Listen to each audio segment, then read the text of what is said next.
Hello and welcome back once again to the Sam Beast YouTube channel. My name is David Foxon, and today in our ITAM short series we are talking to one of the good guys in life, Mr. Darren Gladden from Achieve ITSM, and a friend of mine and also a former colleague.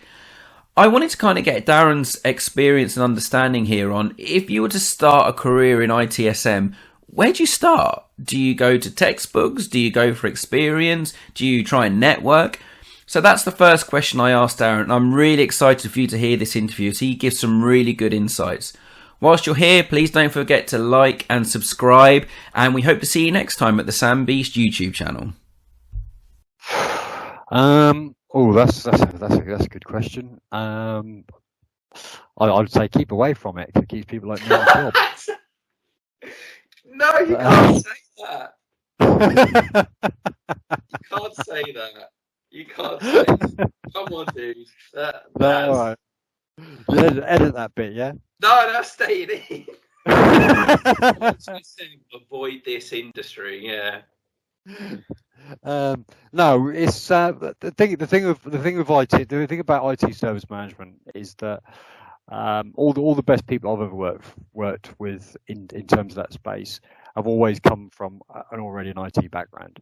So you tend to build up your knowledge through experience in this sort of sector. So if I wouldn't say that this is sort of a thing that you can just jump straight into. So you couldn't be a college grad, for instance, and say, yeah, I want to be an ITSM consultant, because you just don't have the background experience to reflect on. And I get most of, my advice that I always give is through experience rather than textbook.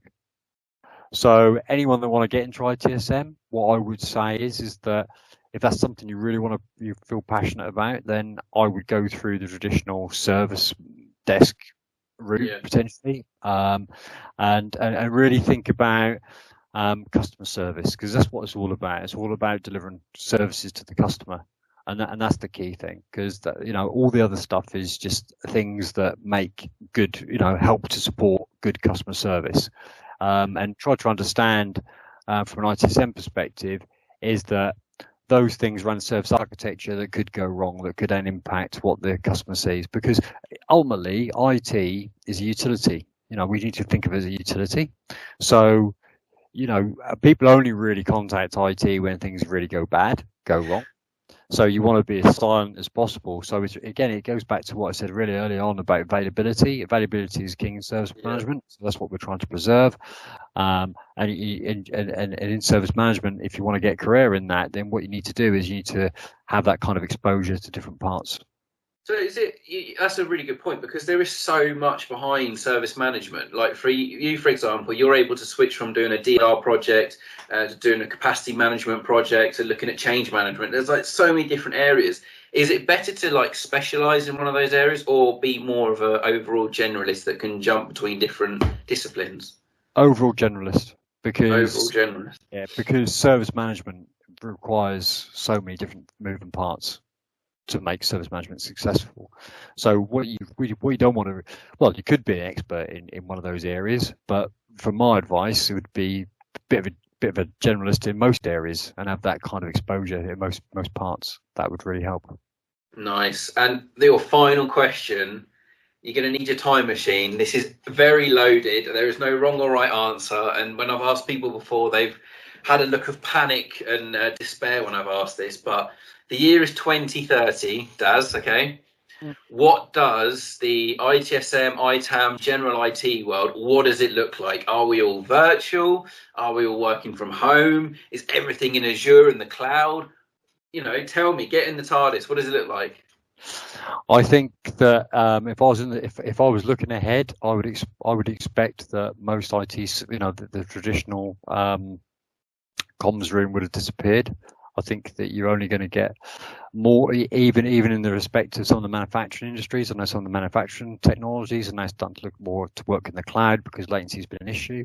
So I think cloud working is going to be more relevant in the future. So I think that the footprint on premise is going to be a lot less.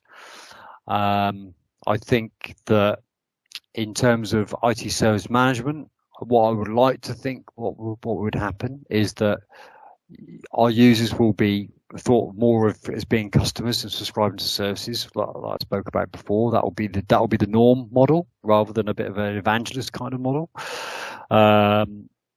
That's what I like to see, and I also like to think that within IT departments, a bit more of a breakdown in terms of the different layers of organisation structures, so that you will get the IT service manager or the IT service owner, should I say, of a certain technology or service. Then they would have a bit of a more accountable for the service that they support, and have a better understanding on how that service is. And they would work a lot closer with the business. So in some of the traditional IT models, you might have a business relationship manager, you might have a service delivery manager, you might have a business analyst, you might have an architect.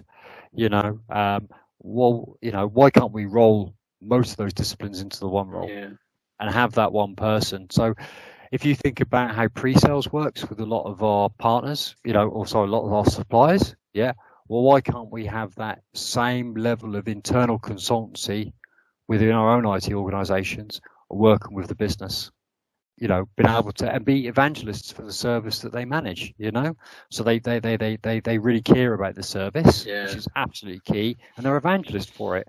So they're going to the business, to their customers, and then they're talking about the latest upgrade and feel quite excited by it. I'm kind of, inviting the user to be part of it, part of that journey. And I think that's the key. That's what I'd like to see in 2030, that kind of approach. To something you mentioned there about everything on-premise kind of reducing a lot. Just a sub question then. Do you think come 2030, will we even have server rooms still?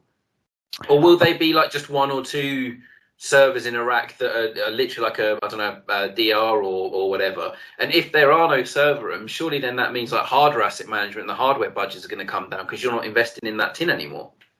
Yeah, but then that presents another problem. So I think that I think there's always going to be a call for it, because you're always going to have a server room, because you always have to have a router, and always going to have a switch. Yeah.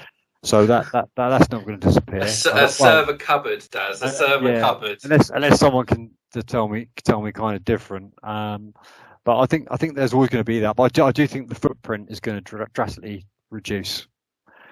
The only thing that could put a threat to that is obviously security, because the more that we put into the cloud, there is that kind of risk, and there is a bit of nervousness around security of that information, certainly the data. And some companies might feel that with the critical sensitive information that they might hold, they may feel that it might be more secure to actually sit within their own data centers, because then they can see it and protect it. Certainly, if you work in an industry where there's a massive emphasis on research and development, there's intellectual property and all that kind of thing, there's always going to be that drive to keep that information close and not have a kind of give that away to the Microsofts and the Googles and the AWSs of the world, because they don't feel so safe that them looking after it, despite all their claims they look after information for the CIA and everybody else, but doesn't only certain people can access it. But look, I think if we did kind of move more to cloud stuff, even if it's not totally 100%, think of the green IT impact you could have if you started reducing your carbon footprint with servers and stuff. Like, a lot of companies now are looking at green IT, sustainability, doing more for the environment. Some of my clients are starting to add things like their efficiency ratings for like monitors and their static assets into their asset management database and CMDB to look at how green they are. If things do move to the cloud, then, hey, look, you're going to be doing your bit for the environment and saving the planet.